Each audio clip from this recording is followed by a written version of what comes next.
ஓம் ஸ்ரீ குருபியோ நமக. ஓம் ஸ்ரீ மகா பெரியவா சரணம். மே 16 இன்றைய தினம் சங்கடகர சதுர்த்தி. இப்ப நாம சொல்லக்கூடிய இந்த ஒரு அமைப்பை தயார் செய்து வீட்டுல பூஜை அறையில இந்த இடத்துல வைக்கிறதால எல்லா கடனும் தீர்ந்து பணம் வீட்டில் கொட்டும், குடும்பமே ஓஹோன்னு இருக்கும். அது என்ன பரிகார முறைன்னு பார்க்கறதுக்கு முன்னாடி நம்மளோட வீடியோஸை இப்பதான் நீங்க ஃபர்ஸ்ட் டைம் பார்க்குறீங்கன்னா மறக்காம சப்ஸ்கிரைப் பண்ணிக்கோங்க. தொடர்ந்து இது மாதிரி அப்டேட் தெரிஞ்சுக்கிறதுக்கு பக்கத்தில் நோட்டிஃபிகேஷன் பெல்லை கிளிக் பண்ணி ஆல் அப்படிங்கிற செலக்ட் பண்ணிக்கோங்க.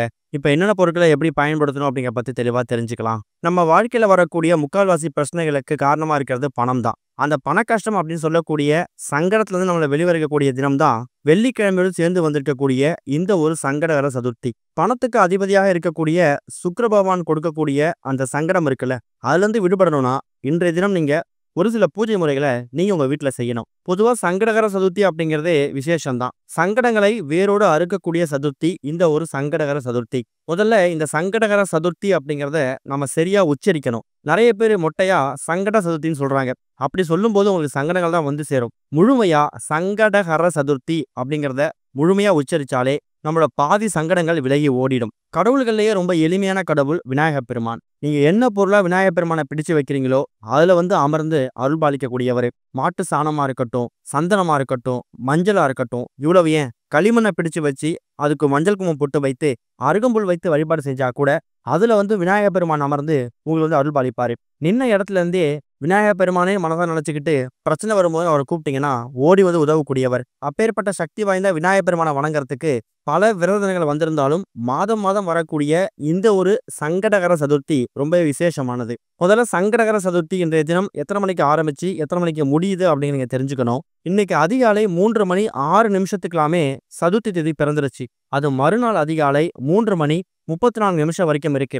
அதனால இன்னைக்கு நாள் முழுக்க உங்களுக்கு சங்கடகர சதுர்த்தி தான். அத குறிப்பா இந்த சதுர்த்தி வேலை அப்படின்னு சொல்லக்கூடிய மாலை ஒரு 5:30 6 மணி இந்த நேரத்துல உங்க வீடு பக்கத்தினுடைய விநாயகர் கோயிலுக்கு போனீங்கன்னா அங்க அபிஷேக ஆராதனைகள் நடக்கும். அதுல போய் கலந்துக்கோங்க. முடிஞ்சா விநாயகர் பெருமான் அபிஷேகத்துக்கு தேவையான பொருட்களை உங்க கையால வாங்கி கொடுக்கலாம். அருகம்புல் மாலையை உங்க கையால தயார் செய்து அதை எடுத்துட்டு போயிட்டு விநாயகருக்கு சமர்ப்பிக்கலாம். எதுவும் முடியலையா ஒரே ஒரு கற்பூரத்தை ஏத்திட்டு விநாயகர் பெருமான வளம் வந்துட்டு நீ என்ன கோரிக்கை வைக்கிறீங்களோ அதை வேண்டிட்டு ஒரே ஒரு சிதறி தேங்காய் உடைச்சிட்டு வாங்க. உங்களோட எல்லா விதமான வேண்டுதல்களும் கூடிய சீக்கிரம் நடக்கும். இந்த ஒரு சங்கடகர சதுர்த்தி அன்னைக்கு விநாயகர் பெருமானை வணங்கிட்டு என்ன வேண்டுதல் முன்வைக்கிறீங்களோ அது உங்களுக்கு தாராளமா நடக்கும். தொழில் ஆரம்பிக்கிறதா இருக்கட்டும், வியாபாரம், பொருளாதார முன்னேற்றத்துக்கு வழிவகுக்கிறதுக்கான என்ன வேலை செய்தாலும் சங்கடகர சதுர்த்திக்கு பிறகு வரக்கூடிய நாட்கள்ல நீங்க விநாயகர் பெருமானை வேண்டிட்டு கற்பூரம் ஏற்றி ஒரே ஒரு சிதறி தேங்காய் உடைச்சிட்டு ஆரம்பிச்சுங்கன்னா கண்டிப்பா அதுல உங்களுக்கு சித்தி உண்டாகும். அதே மாதிரி இந்த சங்கடகர சதுர்த்தி அப்படிங்கிறது விநாயகர் வழிபாட்டுக்கு மட்டும் கிடையாது, உங்களோட குலதெய்வத்தை வழிபடுறதுக்கும் உகந்த நாள். சதுர்த்தி வேலையில கோவிலுக்கு போயிட்டு பூஜை செய்யறது ஒரு பக்கம் இருக்கட்டும், மாலை ஒரு 6-7 மணிக்கு மேல வீட்டோட பூஜையில விளக்கேற்றி வச்சுட்டு முடிஞ்சா கொழுக்கட்டை, சுண்டல் இது எல்லாத்தையும் தயார் செய்து விநாயகர் பெருமானுக்கு சமர்ப்பிச்சுட்டு அதை நீங்க சாப்பிட்றது மட்டும் இல்லாம உங்க அக்கம்பந்தரும் கொடுக்கறது கூடுதல் விசேஷம். முடிஞ்சா 8 எண்ணிக்கையில கொழுக்கட்டை தயார் செய்து அதை நீங்க படைச்சு கோவிலுக்கு எடுத்துட்டு போயிட்டு அங்க வரக்கூடிய 10 குழந்தைகளுக்கு கொடுங்க. அது மூலயமா அவங்க குழந்தைகளோட கல்வி மேம்படும். 10 பேருக்கு கொடுக்க முடியலையா 8 கொழுக்கட்டை செய்து அது 2 பாகமா பிரிச்சு கூட வரக்கூடிய குழந்தைகளுக்கு கொடுக்கலாம். இது போக இப்ப நாம சொல்லக்கூடிய இந்த ஒரு வழிபாட்டு முறைய நீங்க சதுர்த்தி வேலையில வழிபாட முடிச்சுட்டு இரவு 8 மணிலேருந்து 9 மணி இந்த நேரத்துல செய்யணும். அந்த இரவு 8 மணிலேருந்து 9 மணி அப்படிங்கிறது நம்மளோட சேனலை ரெகுலரா ஃபாலோ பண்ணவங்களுக்கு தெரியும். வெள்ளிக்கிழமையில சுக்கிர ஓரை அப்படிங்கிறது 3 நேரத்துல வரும். காலையில 6 மணிலேருந்து 7 மணி, மதியம் 1 மணிலேருந்து 2 மணி, அதை விட்டீங்கன்னா இரவு 8 மணிலேருந்து 9 மணி. சுக்கிர பகவான் யாரு? பரம ஏழையா இருக்கிறவங்கள பணக்காரரா மாற்றக்கூடிய யோகத்தை கொடுக்கக்கூடியவர். ஒருத்தவங்க வாழ்க்கையில சுக்கிர திசை வந்துட்டாலே கோபுரத்தோட உச்சிக்கு போக முடியும். அந்த அளவுக்கு அதிசக்தி வாய்ந்த ஒருத்தவர் தான் இந்த சுக்கிர பகவான். நிறைய பேர் வீடுகள்ல குடும்பத்துல யாராவது ஒரு சில நபர்களுக்கு சுக்கிர தோஷம் இருக்கும். அப்படிப்பட்ட நபர்களும் இப்ப நாம சொல்லக்கூடிய இந்த ஒரு பரிகாரத்தை குடும்பத்துல மற்ற உறுப்பினர்களுக்காக குடும்ப தலைவரோ தலைவியோ இந்த பரிகாரத்தை செய்யலாம்.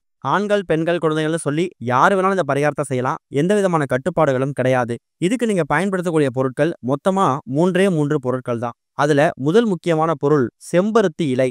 எந்த செம்பருத்தி இலையா இருந்தாலும் பரவாயில்ல, ஒரே ஒரு செம்பருத்தி இலையை கழுவி சுத்தப்படுத்தி தயார் செஞ்சு வச்சுக்கோங்க.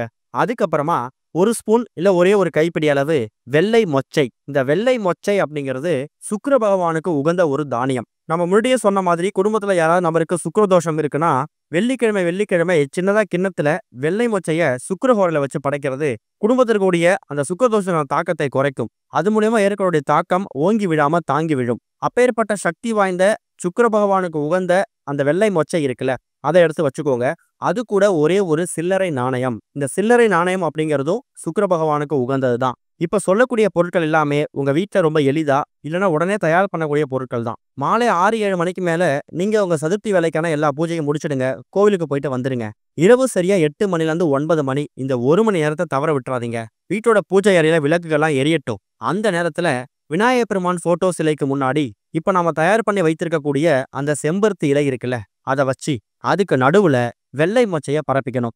அதுக்கு மேலதான் இந்த சில்லறை நாணயத்தை வைக்கணும். சில்லறை நாணயம் அப்படிங்கிறது உங்க விருப்பம் தான். இவ்வளவுதான் அவ்வளவுதான் கணக்கு இல்ல. ஆனா ஒரே ஒரு சில்லறை நாணயத்தை அந்த வெள்ளை மொச்சைக்கு மேல வச்சிடணும். வச்சுட்டு விளக்குகள் தீபங்கள்லாம் எரியக்கூடிய அந்த நேரத்துல சுக்கிரபோட ஆதிக்கம் அதிகமா இருக்கக்கூடிய அந்த சுக்கிர ஹோரை இருக்குல்ல, 8 மணிலேருந்து 9 மணி அந்த நேரத்துல முதல்ல விநாயகப் பெருமான மனசார வேண்டிக்கணும். இந்த இடத்துல நாம ஏன் செம்பருத்தி இலையை பயன்படுத்துறோம்னா, செம்பருத்தி இலை பாத்தீங்கன்னா பார்க்கறதுக்கு விநாயகரோட வடிவம் மாதிரியே இருக்கும். நிறைய பேர் அவங்க வீட்ல செம்பருத்தி இலையால் செய்யப்பட்டிருக்கக்கூடிய விநாயகர் போட்டோ வச்சிருப்பாங்க.